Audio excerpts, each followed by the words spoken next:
Hi, everyone. My name is Darren Coleman. I'm a senior vice president with Raymond James in Toronto. And today I'm joined by my good friend, Dennis Mitchell, who's the chief investment officer and CEO of Starlight Capital in Toronto. So, Dennis, welcome. Thanks for joining us today. Thanks, Darren. We did an interview a little while ago. I'll put a link up here somewhere to the chat we had earlier in the year. And I thought, there's been a few things that have happened in 2020. And, you're someone that I trust and we've known each other a long time. And you've always been one of the best investors and best investment minds that I've known in the business. So I thought it'd be great if we kind of check in. We own both of the ETFs that you manage, your real estate ETF and the infrastructure ETF. So a little bit about how those have performed and kind of what you see going forward, because it has been nothing but interesting in 2020. We just had the US election and some good news yesterday from Pfizer on a vaccine. So everybody's got their fingers crossed that things might be getting better, not worse. But why don't we begin with just a little overview of maybe the infrastructure fund first, just a little bit like just so viewers know, when we talk about infrastructure, give us some examples of the kinds of investments we're thinking and talking about. Sure. Well, at Starlight, we've expanded the definition of infrastructure. And the reason we've done so is the traditional infrastructure sectors, industrial, utilities, and energy, 40% industrials, 40% utilities, 20% in energy. At times like this, it forces you to allocate capital into sectors that have become expensive. So in the past, we've made the example of US utilities trading at 2 standard deviations above the norm and never having been as expensive as they are, 25 times next year's earnings, and those earnings only growing 5%. By expanding the definition of infrastructure, what that allows us to do is get infrastructure-like returns out of names and sectors that are trading at lower multiples. All right, so examples of that would be payment processors, high-speed internet providers, data centers, cell towers. So these are all businesses that meet the definition of infrastructure. That is, providing an essential service in a supply-constrained manner to a large portion of the population. But they're outside of the traditional benchmarks. So they give investors the added benefit of sort of out of alpha, uncorrelated returns, but exposure to new and emerging classes and types of infrastructure. Yeah, and I really like that, because I think most people traditionally, infrastructure was like airports, toll highways, those kinds of things, which now are a bit tricky because not many people are traveling anymore. So it's interesting you've expanded this concept out to other areas where there are significant growth opportunities and better valuations, as you say. Right. And that's been huge for us this year, and certainly last year benefited, but huge for us this year because as you've rightly pointed out, with the COVID-19 pandemic hitting, fewer people are flying, fewer people are going, well, not that it matters to us, but fewer people are going on cruises.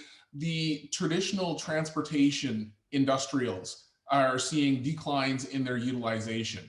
And so your airports, your toll roads, even your rails at the start of the year are seeing less utilization. And as a result, their earnings and cash flows have come down. And to the extent we didn't have an endpoint or a light on the end of the horizon there to tell you how long this was going to persist, it was always difficult to allocate capital to those names in this environment. And right.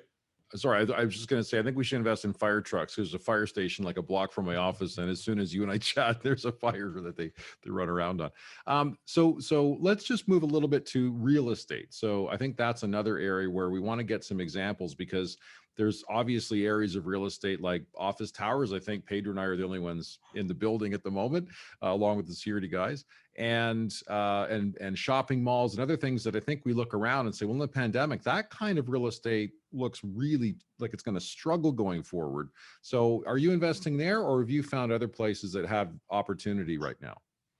Yeah, so again, because of the pandemic and the general low rate of growth that we were experiencing even before the pandemic, office, retail, these were two sectors that were, had structural problems and challenges going into the pandemic, and the pandemic has just exposed them.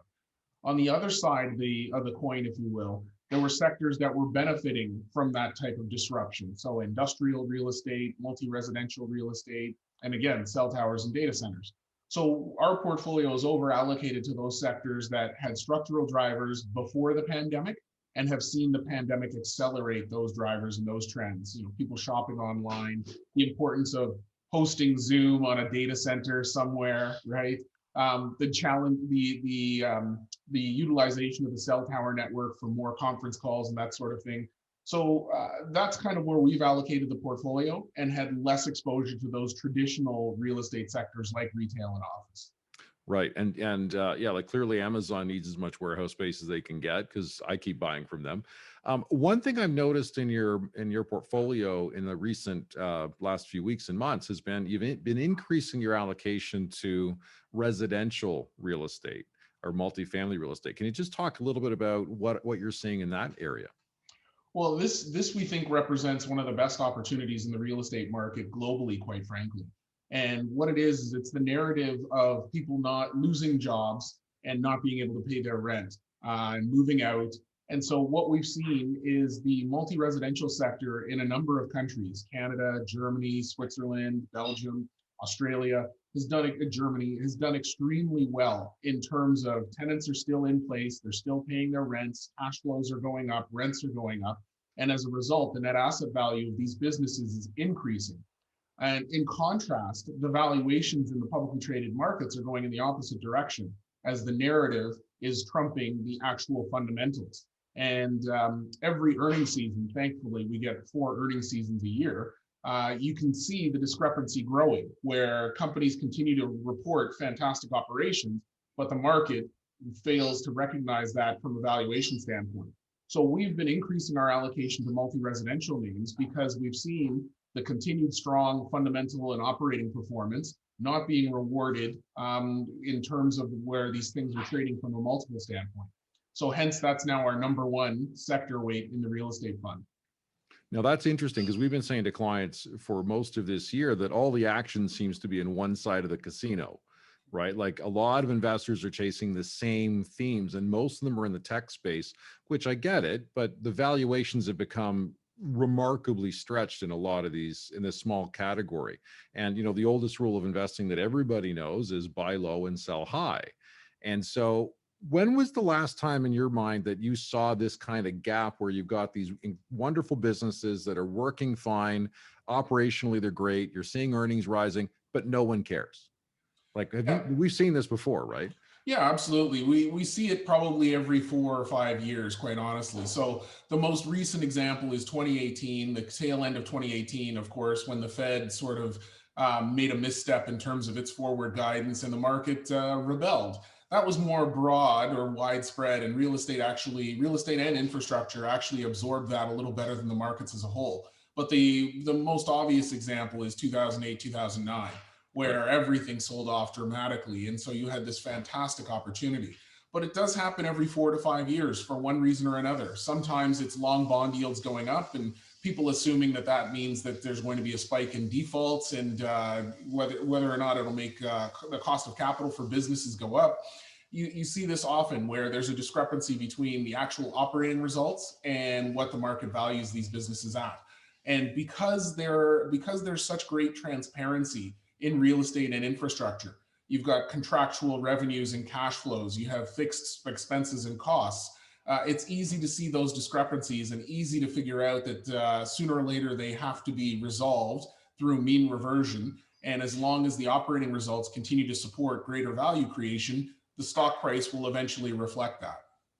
Right. And that's where, you and I really started working together a lot was after 08 and 09 when, the real estate sector had just been hammered hard, yet all the rents were being paid. So it was a great opportunity for us to allocate to your portfolio and just ride that wave back up. And I think we're in a similar spot now.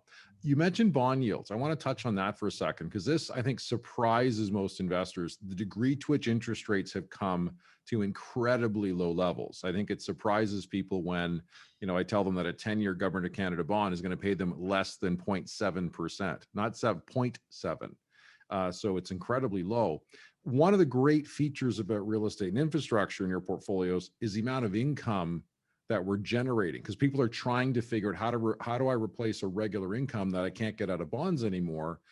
Real estate and infrastructure, a bit different in terms of the risk, but the income is vastly better. So how is the income right now in the 2 portfolios you manage?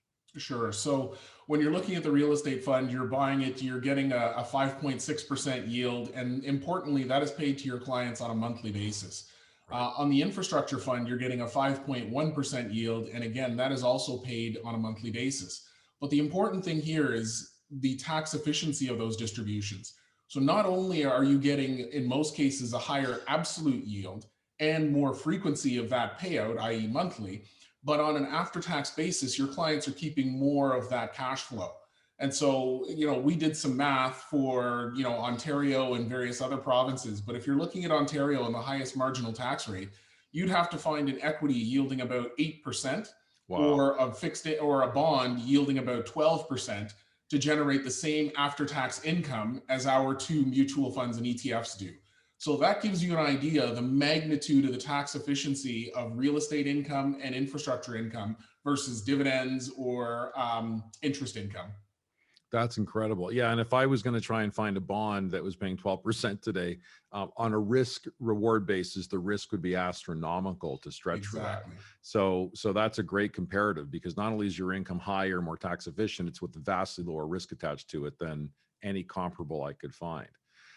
So that's very interesting. So I think we're looking to increase our allocations to real estate infrastructure in our models and in our portfolios and in our pooled funds, because I like you, I think we've kind of seen this movie before. So while everybody's looking at the high flyers, we'll walk around and buy some wonderful businesses and get paid really well while we wait for everybody else to figure it out. Agreed. Dennis, I'm going to close it there. Thank you so much for your time today. For you at home or in your car or wherever you're watching this, thanks very much for watching. We'll talk to you soon.